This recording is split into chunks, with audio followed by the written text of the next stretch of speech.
Bismillahirrahmanirrahim. Assalamualaikum warahmatullahi wabarakatuh. Innal hamdalillah nahmaduhu wa nasta'inuhu wa nastaghfiruh wa na'udzu billahi min shururi anfusina wa sayyiati a'malina. من يهده الله فلا مضل له ومن يضلل فلا هادي له أشهد أن لا إله إلا الله وحده لا شريك له وأشهد أن محمدا عبده ورسوله اللهم صل وسلم وبارك عليه وعلى آله وأصحابه ومن تبعهم بإحسان إلى يوم الدين.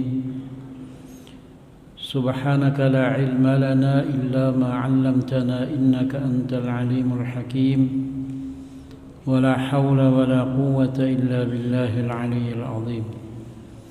رب اشرح لي صدري ويسر لي أمري واحلل عقدة من لساني يفقهوا قولي.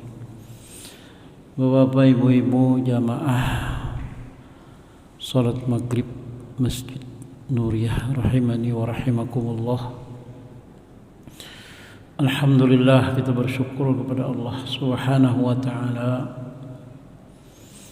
dengan kasih sayangnya Allah Subhanahu wa ta'ala, dengan kecintaannya Allah Subhanahu wa ta'ala, sehingga saat ini kita berada di tempat yang paling mulia di muka bumi. Di samping kita diberikan oleh Allah Subhanahu wa ta'ala rahmah, taufik dan hidayah. Mudah-mudahan kita istiqomah dan mudah-mudahan kita husnul khatimah. Amin ya rabbal alamin.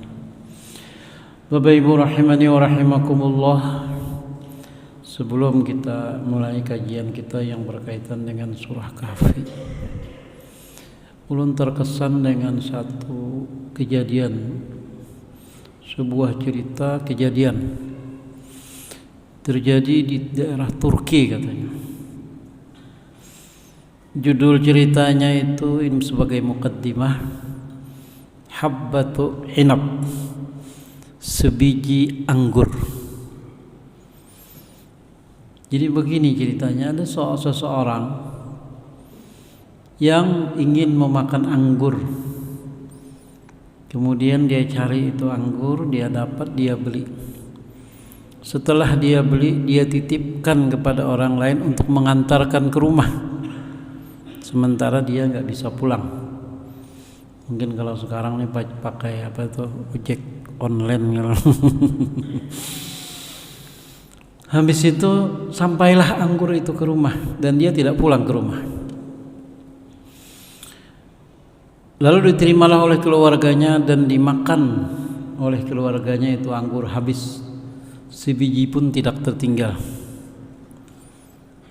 Setelah dia datang ke rumah, dia bertanya, tadi aku ada nukar anggur, nitip sama orang supaya sampai ke rumah. Sampailah, ya bahasa kita nih lah. Ujar keluarganya, ya sampai. Dan anggurnya sudah habis kami makan. Jadi jarang menukarnya jadi si suami. Sebiji pun adalah ditinggal. Ujar si istri, kira ada sama sekali, habis kami makan.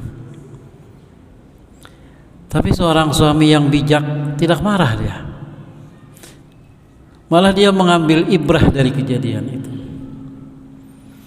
Maka dia pun besok harinya berjalan keluar rumah. Dia cari tanah yang strategis. Kemudian dia beli itu tanah. Dia bangun masjid di atas itu tanah. Dia bangun masjid di atas itu tanah. Jadi sehari-harinya sibuk dia mengurus pembangunan itu masjid.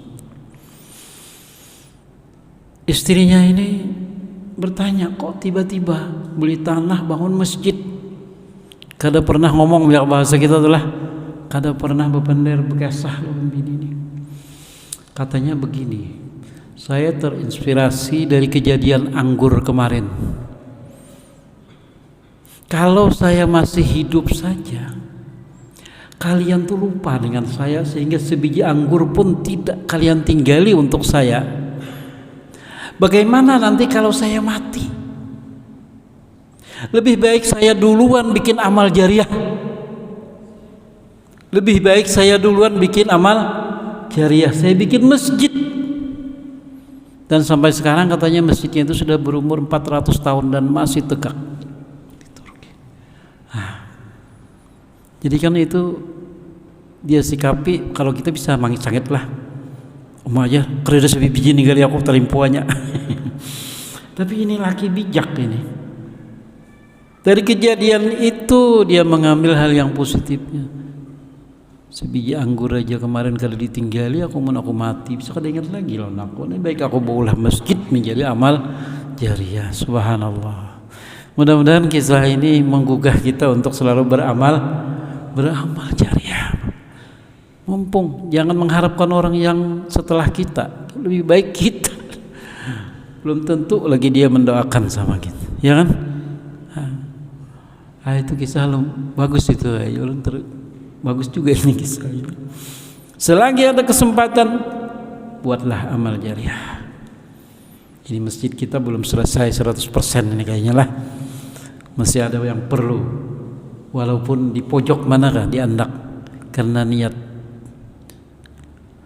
la yanalallaha luhumuha wala dima'uha walaki yanaluhu taqwa minkum.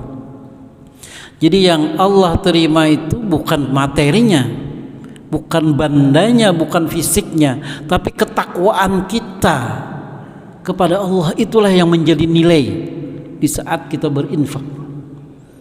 Walaupun masjid lama tidak lagi dipakai, bahkan mungkin nanti tidak dijadikan masjid lagi atau tempat-tempat lain, tapi amal jariah yang membangun itu masih berjalan. Karena ketakwaannya itu, imtisalul awamirnya itu, karena mengikuti perintah Allahnya itu yang menjadi nilai di sisi Allah Subhanahu wa ta'ala. Jadi ini luar biasa. Itu kira-kira satu cerita yang menurut Run bagus lah. Bapak Ibu rahimani wa rahimakumullah, insyaallah pada malam ini kita teruskan kajian kita yang berkaitan dengan ayat ke-23. Ini antara meneruskan atau mengambil kesimpulan dari yang kita lalui dari kisah Ashabul Kahfi. Kira-kira yang mana yang bagus nih?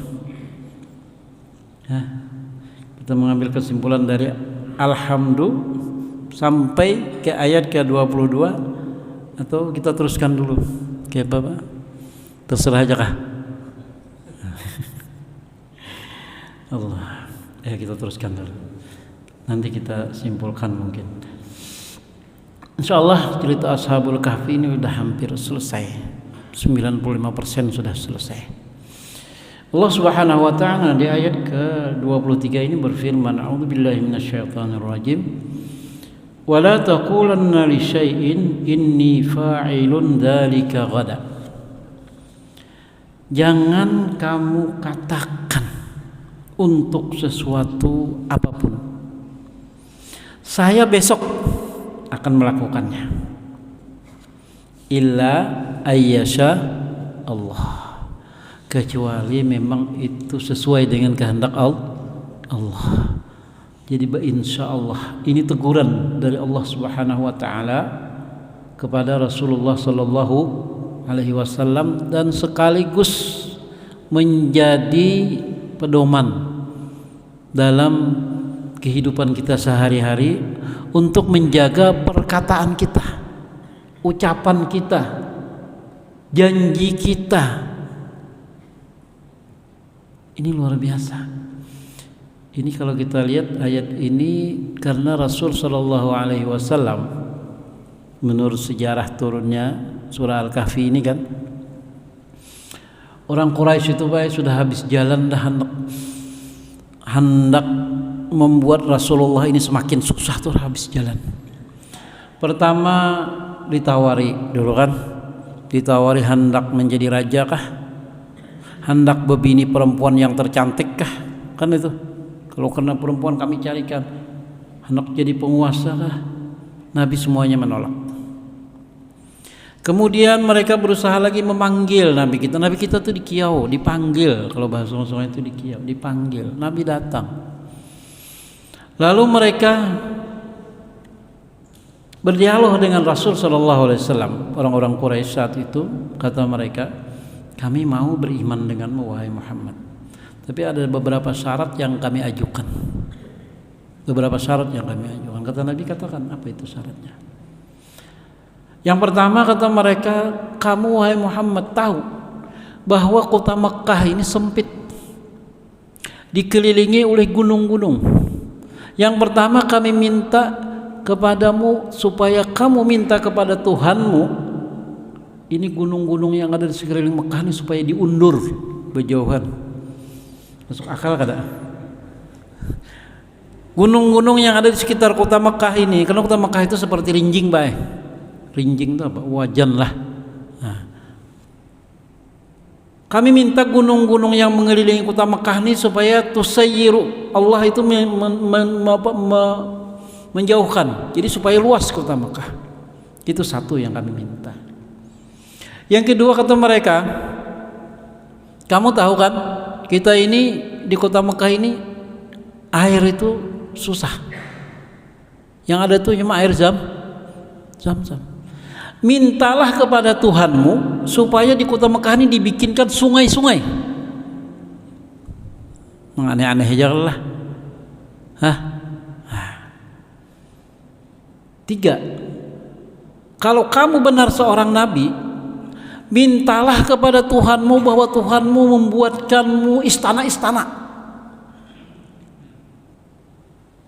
Kemudian buatkanlah untukmu, Tuhanmu membuatkan untukmu taman-taman, kebun-kebun yang indah. Ini aneh-aneh janganlah. Kalau kada kahakun jua, kada kawa jua, kada mau jua. Kami minta Tuhanmu itu supaya memotong langit itu, menggugurkan langit itu kepada kami sebagiannya. Innalillah.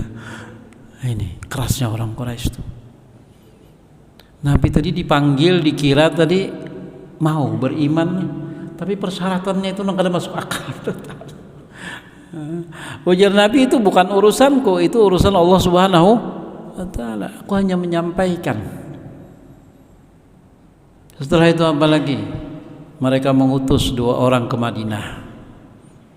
Kalau kada salah namanya itu Nadhr bin Harith dan Uqbah bin Abi Mu'aid. Diutus ke Madinah untuk menemui pendeta Yahudi untuk bertanya kayak apa nih tentang Muhammad nih yang di Mekah nih, bujur kada. Lalu orang Yahudi yang di Madinah itu memberi pertanyaan 3 kan.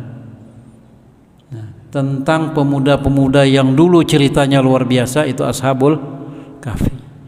Tentang seorang laki-laki yang keliling dunia, yaitu Dzulqarnain. Kemudian tentang roh. Kalau dia bisa menjawab, maka dia betul seorang nabi yang diutus. Tapi kalau dia tidak bisa menjawab, berarti rajulun mutakawwil. Inya tuh mah ada-ada aja. Nang tulak nomor 2 tadi bulik senang benar ke Mekah tuh. Dapat nih kita nih kuncinya nih, kalau orang main kuntau tuh patikamannya aja dong. Nih dapat kuncinya ini. Bulik ke Mekah, senang, dipanggil lah Nabi. Lalu ditanyakan yang 3 itu, apa namanya? Ujar Nabi, ukhbirukum gadan, nanti besok jawabannya. Sehingga Allah tegur dengan ayat ini, wala taqulanna li syai'in inni fa'ilun dzalika gadan illa ay yasha Allah. Nabi tidak membuat insyaallah. Besok nanti kata Nabi aku jawab itu 3 pertanyaan. Sehingga ditegur sampai 15 hari baru turun ayat menjelaskan ini surah Al-Kahfi. 15 hari itu ditegur, sehingga turunlah ayat ini, wala taqulanna li syai'in inni fa'ilun dzalika ghadan illa ayyasha Allah. Nah, diluruskan oleh Allah. Sama sebenarnya kehidupan kita ini, begitu kita ada sedikit miring, diluruskan oleh Al-Quran dan Sunnah, asal kita mau belajar, asal kita mau belajar. Mun kita kada mau belajar, wallahu a'lam.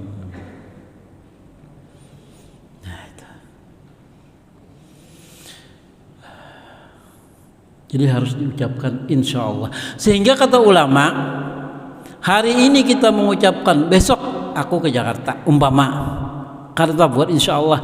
Besok pagi hanya ingat, aku tadi kada ingat insya Allah. Saat itu ucapkan insya Allah. Jadi di saat ingat mengucapkan insya Allah itu ucapkan insya Allah. Artinya saking dituntutnya itu ucapan, supaya kita menjaga. Karena kita ini la haula wala quwata illa billah. Bisa jadi umur kita tidak sampai besok. Bisa jadi sampai kemudian ada halangan yang tidak terduga.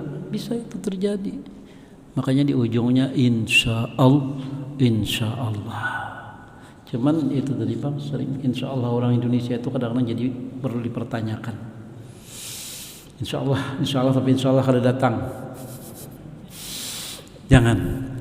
Itu sudah kita hilangkan ini begitu. Kalau ada kita bertakon orang menjawab insya Allah, kita yakin ya sudah. Jangan insya Allah. Pasti akan Bang. Ini ngarannya kada mengaji, kada membaca, kada mentadaburi ayat Al-Qur'an. Al-Qur'an supaya membujurakan kita.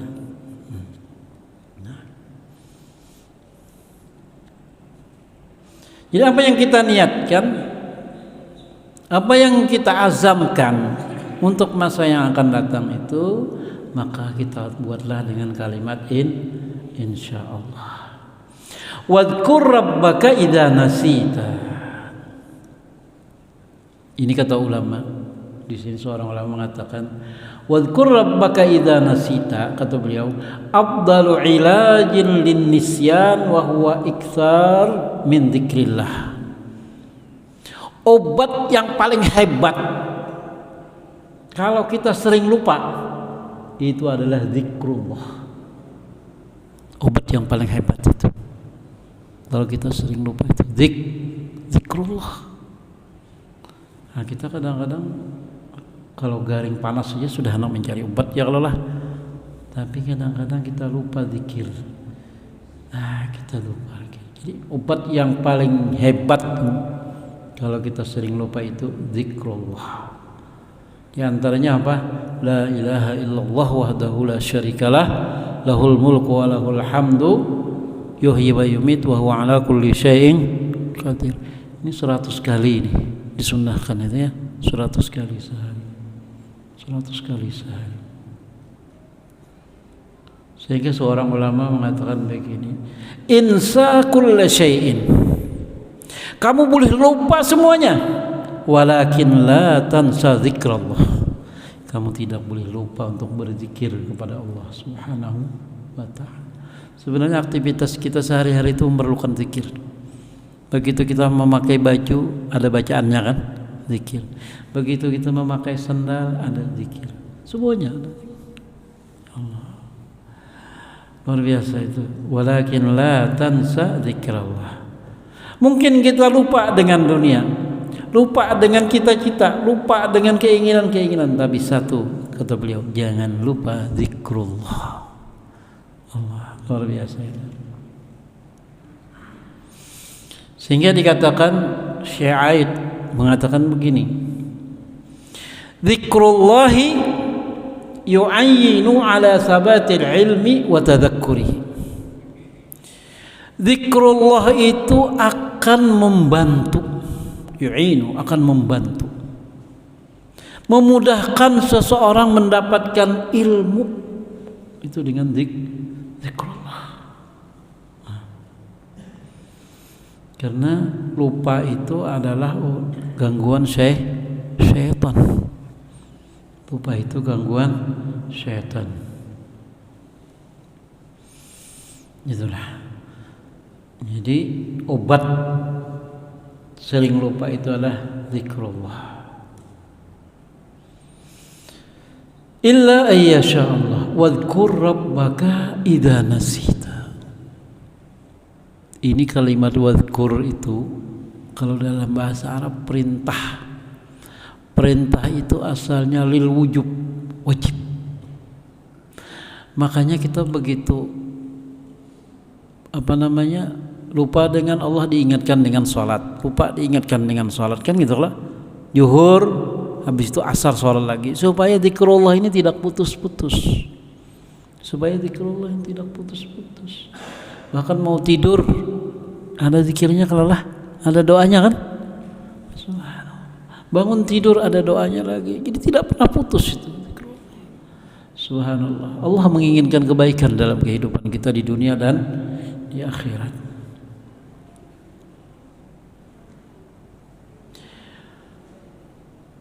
Wadhkur rabbaka idza nasita. Maka sebutlah, ingatlah Tuhanmu yang menciptakan kamu, Tuhanmu yang memberikan segala kebutuhanmu, Tuhanmu yang memberikan hidayah kepadamu. Kita diciptakan, itu namanya ni'matul ijad. Kita diberi fasilitas hidup, berbagai macam kebutuhan, itu namanya ni'matul imdad. Kemudian kita dimudahkan untuk beribadah, itu namanya hidayah dan taufik dari Allah Subhanahu wa taala. Apalagi yang kita cari?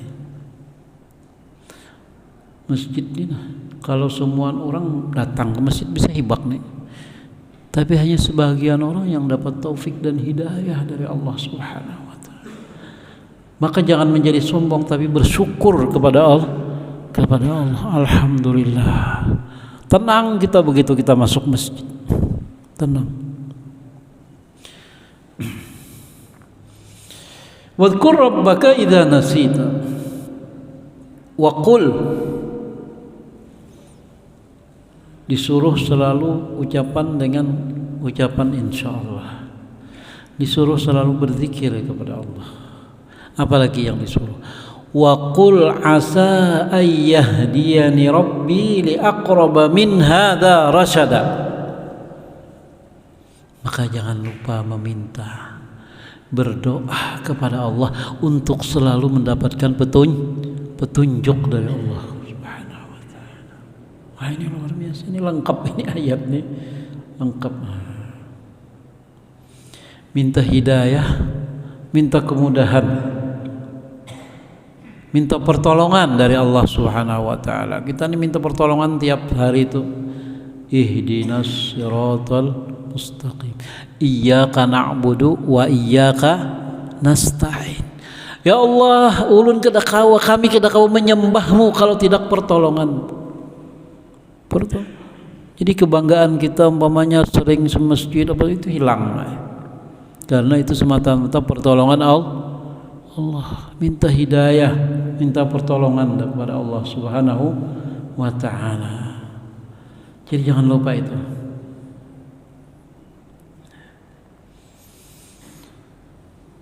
Sehingga ulama mengatakan a'zamud du'a, doa yang paling bagus, doa yang paling agung apa? Su'alul hidayah. Kita meminta hidayah. Allahumma inni as'alukal huda wat tuqa wal afaf wal ghina. Itu doa tuh, doa ma'thur dari Rasul sallallahu alaihi wasallam. Ya Allah, aku minta hidayah. A'zamud du'a su'alul hidayah. Makanya sampai diwajibkan ihdinas siratal mustaqim sehari 17 kali. Allah.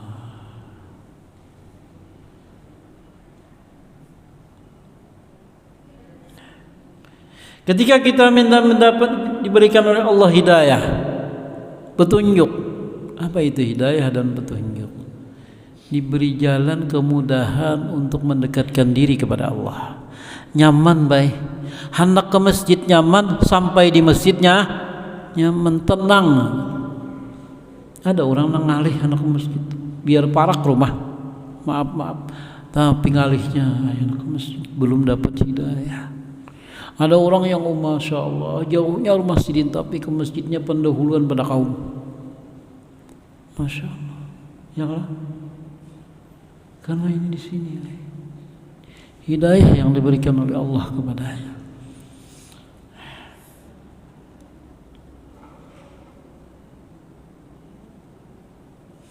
Ibnu Taimiyah rahimahullah mengomentari ayat ini.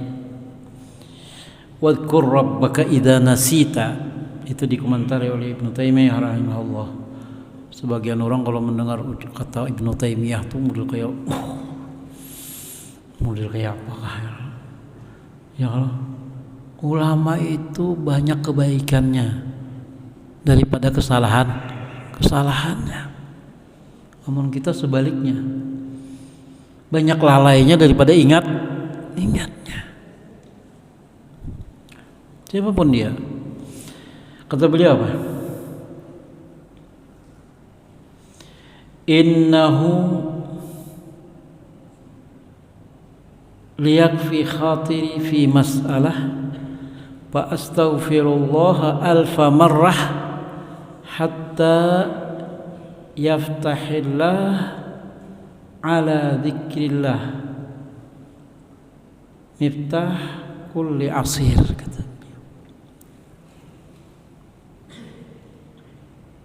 kata beliau, kadang-kadang di hati saya ada punya keinginan, tapi beliau punya keinginan itu bukan meminta keinginan itu, kata fa astaghfirullah alfa marrah,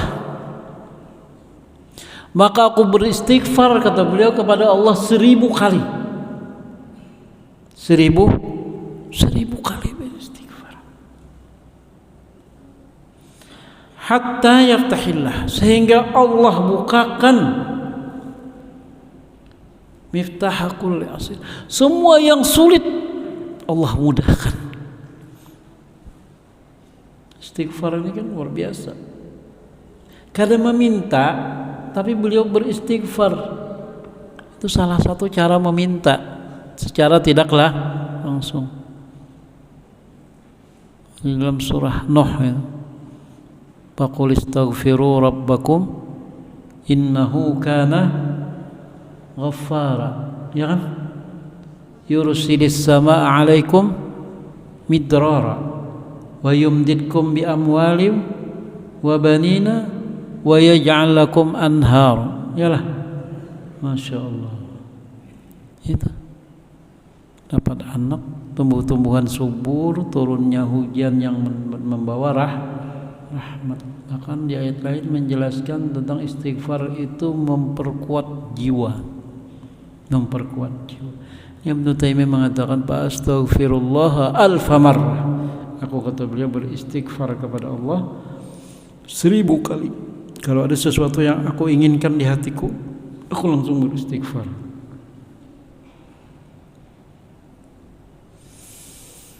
Sehingga di sebuah ungkapan, kasratu dzikrillahi annaha tu'inul 'abda 'ala istirja'i ma ghafala anhu wa nasiya. Banyaknya zikrullah itu akan mengembalikan seseorang dekat kepada Allah.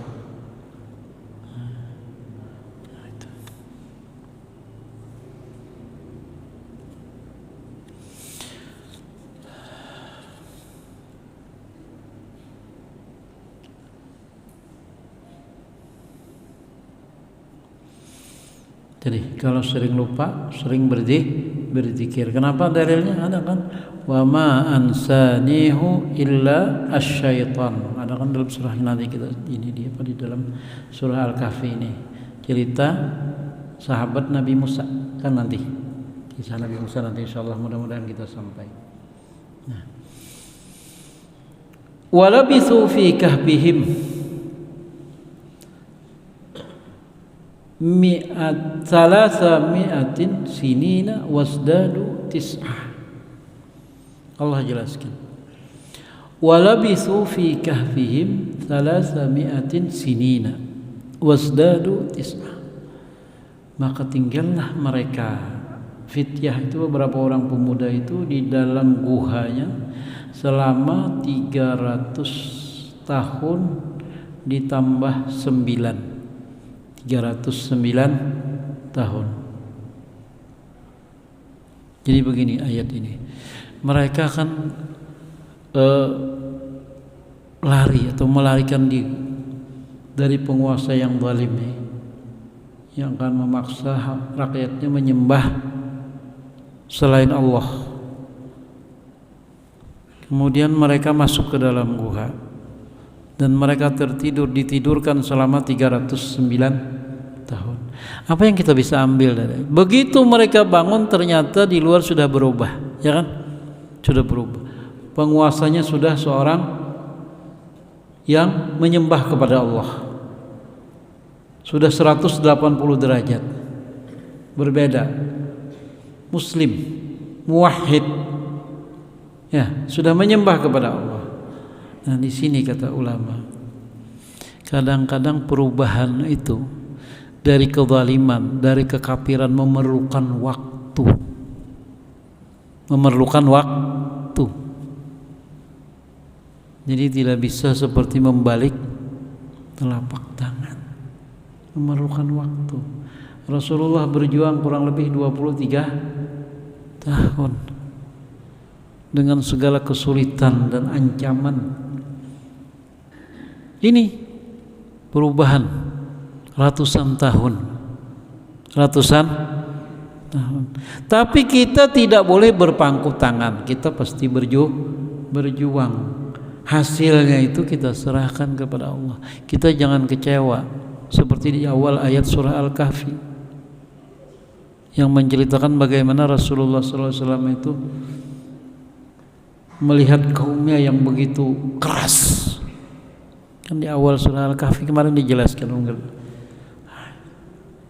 Apa ayatnya?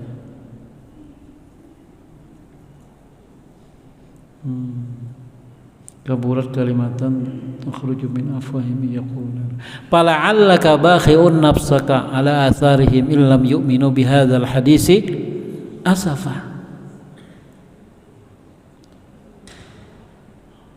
Bakhi'un nafsak, kayaknya gitu, la'allaka, kayaknya kamu ingin mencelakakan dirimu karena mereka tidak mau beriman dengan. Nah, ini dari apa? Ashabul 309 tahun. Mungkin kada sampai situ karena ini dibangunkan kan. Maka berubahlah kondisi negara. Jangan bahasa luasnya, bahasa nasional adalah kondisi negara yang tadinya menyembah selain Allah berubah menjadi muwahhidin, orang-orang yang menyembah kepada Allah. Jadi perubahan itu baik tidak bisa seperti membalik telapak tangan, namun perjuangan itu diwajibkan. Itu. Kita juga nak merubah diri kita ngalih benar kalau lah. Yang biasanya kada bangun tengah malam tuh, kada bangun jam 3. Hendak merubah supaya bangun jam 3 tuh ngalih benar kalau. Apalagi merubah orang lah. Apalagi merubah orang lain. Jadi perlu perjuangan. Jadi cara golulun kalau nang kada biasa bangun jam 3 tuh biasanya bangun jam 5, jangan langsung jam 3 bangun malam esok. Kurangi 10 menit kah, kurangi 10 menit ini sampai kepada jam 3 hanya kita di situ istiqomah. Jangan bakal kajutan gitu. Karena nang bakal kajutan tuh kena cepat tebulik jasidin pulang. Malam ini kalau bangun jam 3, malam esok sekalinya bangun jam 6. Ancak begamat membiasakan. La tasta'jil kata beliau. Faqad yahtaju taghyir bil kamil. Sesungguhnya perubahan sempurna itu bisa saja terjadi, hanya terjadi sampai ratusan tahun. Bisa saja terjadi. Bisa saja terjadi. Walabithu fi kahfihim 300 sinina wasdadu tis'a. Mereka tinggal di dalam gua itu selama 309 tahun. Berapa generasi kira-kira itu? Mungkin 4 ya. 4 generasi, kalau umur 70 kali 4 280 aja nya. Jadi generasi kelima. Sehingga di dalam filmnya itu, film Ashabul Kahfi itu memang banyak yang perlu dikritik. Jadi mereka salah seorang pian kalau buka YouTube, buka film Ashabul Kahfi keluar. Nah, enggak tahu lun sudah ada bahasa Indonesianya kah? Bahasa Arab yang ada itu. Jadi begitu mereka siang disuruh mencari makan nih, menukar makanan ke kemana ngarannya, ke kota ini, ketangkap kan sama orang karena dia membawa koin yang Zamannya sudah luar biasa, duit yang zamannya sudah lampau. Lalu dikatakannya begini, di mana ikam dapat ini harta karun ya, ke bahasa kita nih. Ini harta karun nih, di mana ikam dapat nih? Kalau ikam kadema dari aku, kamu padahkan ke polisi ya, ke bahasa kita tah. Pikirnya mendapat ini namun kami juga. Akhirnya diketahuilah bahwa ini Ashabul Kahfi dibawa ke rumahnya. Bangunan rumahnya itu masih ada. Bangunan rumahnya yang salah satu dari mereka ini masih ada, dan di dalamnya ada penghuninya. Diketuklah di situ, dibuka oleh seorang anak perempuan. Kemudian anak perempuan itu menanyakan, siapa Anda? Ya, ini rumahku katanya. Rumah kamu kapan? Lalu dia memanggil kakeknya. Kakeknya yang di dalam, kakek si perempuan tuh, yang sudah berambut putih, berjenggot panjang, tua. Setelah bacuur, ternyata yang menukar roti itu kakeknya oleh kakek situ. Jadi kakeknya lebih muda daripada yang adanya, kakeknya ini lebih muda dari kakeknya ini. Biasanya kan cucu yang lebih muda lah pada kakek lah. Ini kada cucu lebih muda daripada ini kada kakek lebih muda daripada cucu. Dari sisi penampilan, kalau umurnya kan jelas lebih tua, ya kan 309 tahun di situ. Ini diceritakan. Coba biar buka. Mudah-mudahan ada bahasanya. Tapi banyak mulahadhat, tanda petik yang perlu. Cuman itu sekedar mentakribkan, mendekatkan.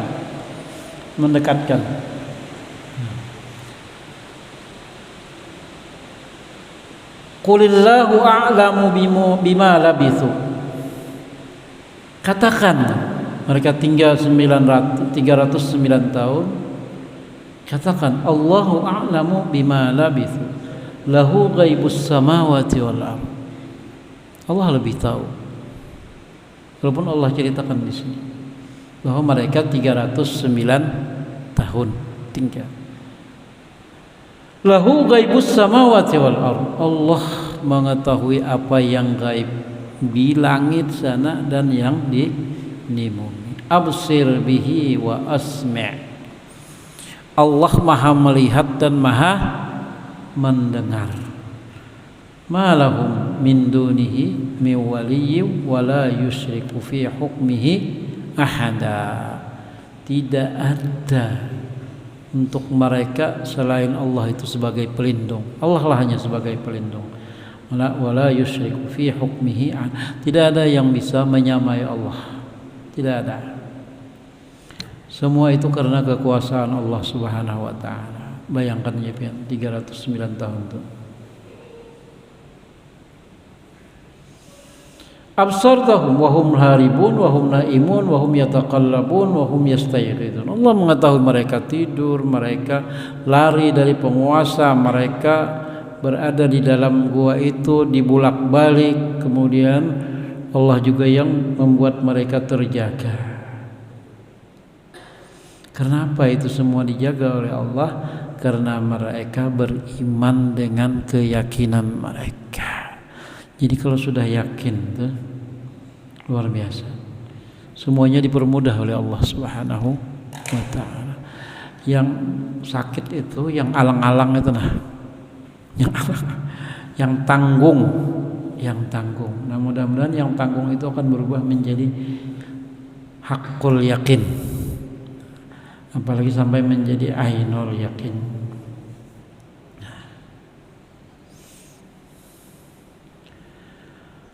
Qulillahu a'lamu bima labithu lahu ghaibus samawati wal ardh absir bihi wa asmi' ma lahum min dunihi min waliyyin wa la yusyriku fi hukmihi ahada. Kata ulama, ayat ini menjelaskan tentang bagaimana kalau Allah berkehendak itu semua terjadi, walaupun itu di luar nalar kita. Di luar nalar kita. Karena kekuasaan Allah itu tidak terbatas.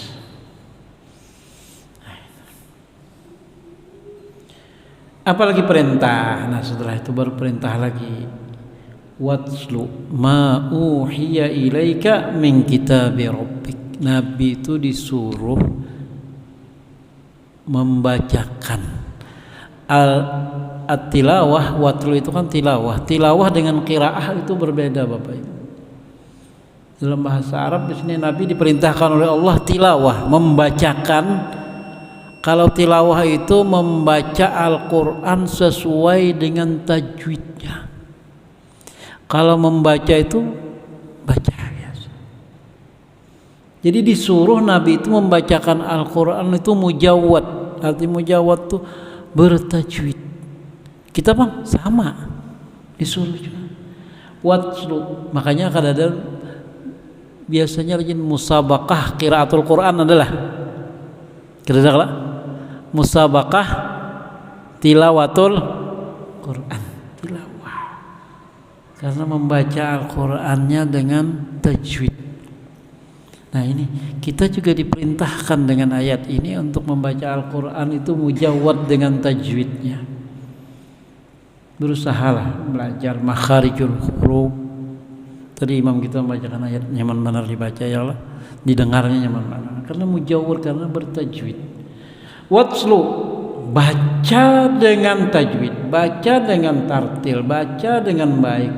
Ma uhiya ilaika, apa yang diwahyukan kepadamu min kitabi rabbik. La mubaddila li kalimatihi wa lan tajida min dunihi multahada. Insyaallah sampai di sini dulu karena waktunya sudah habis. Mudah-mudahan kita bisa meneruskan di waktu yang akan datang, dan mudah-mudahan Al-Quran inilah yang akan membawa kita ke jalan yang lurus. Kita jadikan sebagai pedoman hidup. Ada menyimpang sedikit, begitu kita pernah belajar Al-Quran, oh ternyata kayak ini. Oh kalau kita berkata ternyata jangan hanya sekedar perkataan tapi ucapkan lain. Insyaallah. Oh kalau kita meminta, mintalah hidayah kepada Allah. Oh kalau ada sesuatu yang kita inginkan di dalam dari lubuk hati yang paling dalam, kalau kita ingin menurut Ibnu Taimiyah, banyakilah istighfar. Banyakilah istighfar. Mudah-mudahan kita bisa mengamalkan.